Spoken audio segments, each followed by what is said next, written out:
Assalamualaikum warahmatullahi wabarakatuh. Alhamdulillah, wassalatu wassalamu ala rasulillah. Sahabat yang dirahmati Allah subhanahu wa ta'ala, satu hari dikisahkan Salman Al-Farisi radhiyallahu anhu. Saat itu beliau sudah menjadi seorang gubernur di salah satu wilayah di negeri Islam. Hari-hari ia lalui dengan sangat baik, memimpin dengan adil, memimpin dengan sangat bijaksana. Suatu hari dikabarkan beliau tampil dengan sangat sederhana seperti biasanya, tapi kemudian qadarullah ia singgah ke sebuah pasar. Di sebuah pasar itu ada seorang yang tampak kaya begitu ya, agak lumayan. Kemudian melihat seorang laki-laki dengan tampilan biasa, kemudian dia memanggilnya, "Wahai, kemarilah. Ini ada barang-barang, angkatlah ke sana, kemudian lakukan," dan seterusnya. Dia perintahkan kepada Salman Al-Farisi, sang gubernur. Masya Allah. Dan Salman radhiyallahu anhu, sahabat mulia, sahabat yang sangat dicintai Allah dan Rasulnya, melakukan apapun perintah dari laki-laki kaya tadi. Berkali-kali dia angkut barang, berkali-kali dia melakukan perintahnya, sampai kemudian sang laki-laki tadi melihat ada orang lain datang yang membisiki dirinya. "Duhai, tidakkah engkau tahu laki-laki itu siapa?"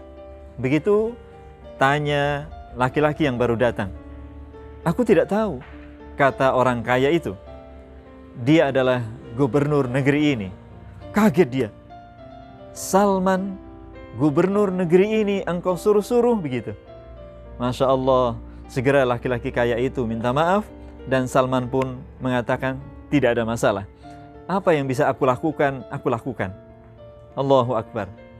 Salman Al-Farisi radhiyallahu anhu hanya melanjutkan bagaimana Rasulullah yang mulia sallallahu alaihi wasallam, kekasih beliau, teladan kita, kekasih Allah subhanahu wa ta'ala, melakukan demikian. Sahabat, teringat oleh kita bagaimana Ibunda Aisyah radhiyallahu anha berkata bahwa Nabi yang mulia sallallahu alaihi wasallam ketika sehari-hari di rumah tampak atau tampil sebagaimana manusia biasa. Sandal yang putus beliau sambung sendiri, kancing yang lepas beliau jahit sendiri untuk dipasang kembali. Baju beliau yang mungkin perlu ditambal beliau lakukan. Bahkan beliau tidak segan melakukan pekerjaan-pekerjaan rumah tangga, membantu istrinya. Tawadhu, rendah hati, adalah sifat yang mulia yang Nabi sallallahu alaihi wasallam kemudian memberikan contoh nyata. Sahabat yang dirahmati Allah, dalam sebuah hadis beliau sallallahu alaihi wasallam bersabda, "Tidaklah seorang memiliki tawadhu, rendah hati, kecuali Allah akan memuliakan, Allah akan meninggikan derajatnya." Rendah hati bukan merendahkan diri. Rendah hati memuliakan diri di sisi Allah subhanahu wa ta'ala. Allah subhanahu wa ta'ala bahkan mengecam orang-orang yang merasa tinggi, merasa bisa, merasa pintar. Ingatkan dengan kisah Qarun, dengan kisah Fir'aun, dengan kisah Haman.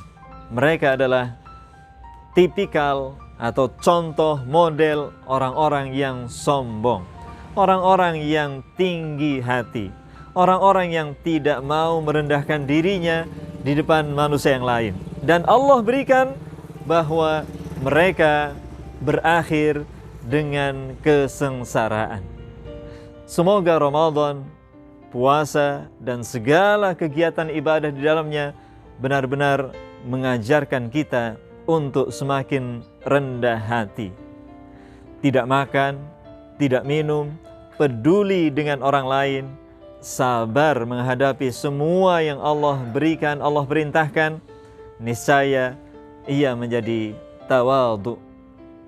Sahabat, mudah-mudahan Allah menerima ibadah kita dan menjadikan kita rendah hati.